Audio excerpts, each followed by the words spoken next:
Closing time.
Maubos na lang ang manok ni Kap. Oh.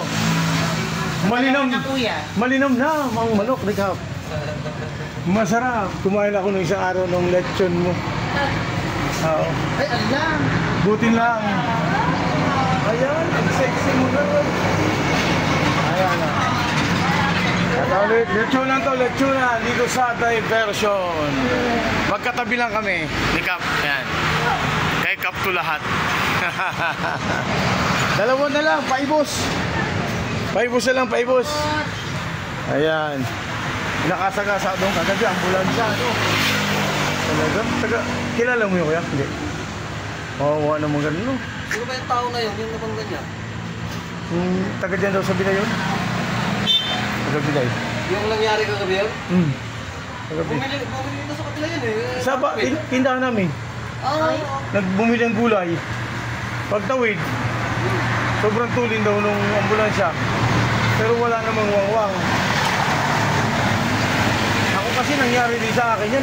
Nag-ring yung cellphone. Pag-ring kong ganyan, boom! Oo, kaya mahirap yung nagmamaneho ka na text ka. Talagang bawal na bawal. Nangyari sa akin sa Manila. Pag-ring ng cellphone ko ako. Hindi ko alam magpreno pa lang sa atin, brake yung truck. Oo. Kaya...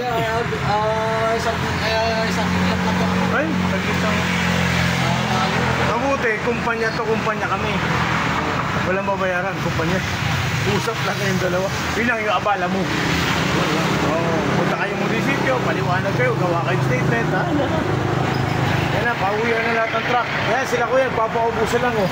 Dami mong naubos nyo, no? Nakadami ka ngayon. po. Lempo, hindi ka nagluto. Oo.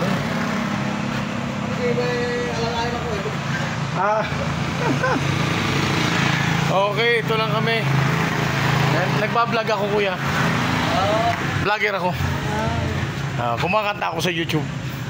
Sumasahod ka rin, ha? Di, simula pa lang ako nung September 20. Ano pangalan yung vlog mo? Henry Mix Vlog. Makikita mo yung mga old songs doon. Henry. Marami akong old songs doon. Yan ang may mga request. Dati kasi kumakanta ako sa club. Talagang hanap buhay ko nung araw sa Maynila. Sabi nung mga kasamahan ko, ba't di ka mag-vlog, bro? Oo nga, no?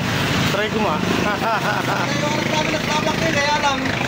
Hindi pa lagi yun, tinatamag putas. Anak nyo? Tignan mo lang isang putas, tarong ko eh. Ang gawin mo lang, libangan. Huwag mong isipin yung kita. Libangan. Para bang naglilibang ka lang naman. Di ba? Ayan, 6 minutes ako. Ginagawa akong 8 minutes pag sa YouTube. Dapat mahaba. Sa release kasi maiksi lang. Ayan. Sa kabila namin, ihawan nyo, no? Ayun. Ito ang live version doon. Doon sa unahan doon, andun yung aming maliit na purtasan. Yan. Naka 6 minutes ako. Dito ako magbabantay. Yan. Ito. Nakikita to, kuya. Ano?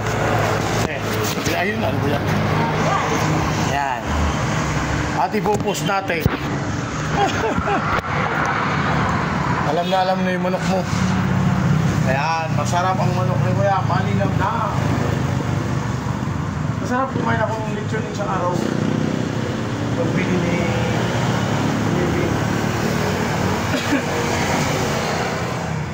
Maganda ka ngayon sa ito nang papasok na buwan, no? Yung sabi niya, kanina ko mga, bumiyaya ako ng baboy, bago pumunta dito. Ay, ganun. Happy ano niya, hanggang Rosario, no? Baboy, namimili ka? May pwesto ka sa ano? Palengke?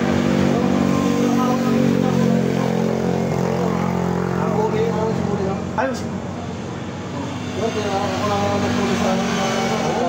Ang dami kliyente nun. Dati halos sa kanyang paligid. Anong sakit ni Bon? Magkomplikasyon. Pag diabetic ka kasi, dapat medyo ang kakainin mo, kuya. Kung hindi root crops, mga root crops. Ang bigas, iwas. Sabi ko sa kanya ko eh, sabi ng doktor, puputulan niya pa. Ako, Sabi niya, ayaw ko. ganun din. Kasi ang papatayin mo sa diabetic, yung cause, hindi yung pag pinutol mo to, yung sinimula nun, hindi mo naman pinatay. Parang tiyuhin ko. Pinatay dito, ay pinutol. Pagdating dito, patay. Ay sabi nung asawa, salpa. Mamamatay ka rin pa. Ang pinuputol mo kasi, yung nakikita mo, ay yung sinimulan, hindi mo naman tinanggal eh. Pag may mga sakit ka na yung mga ganong kalala, ang gamot talaga nyo kayo, huwag kang kumain. Oo, tapos kung kakayanin mo, huwag kang kumain. Kakainin mo lang lahat yung root crops. Kamuting kahoy, ganun lang. Tagaan mo lang, tapos talbos na hilaw, ampalayang hilaw. Oo, naniniwala ako doon kasi maraming kumaginis ka doon. Parang nag-therapy sila. Kasi ang kamuting kahoy, mga hilaw na gulay, walang acid yan. Yun yung, at tatanggalin mo kasi nung yung diabetes, yung super acid. Acidic ka talaga. Okay ata ako, ilang minutes na. Okay. Thank you. At nagpapaubusan lang si kuya ng kanyang manok. Ayan o. Ayan, 2 chicken. Okay.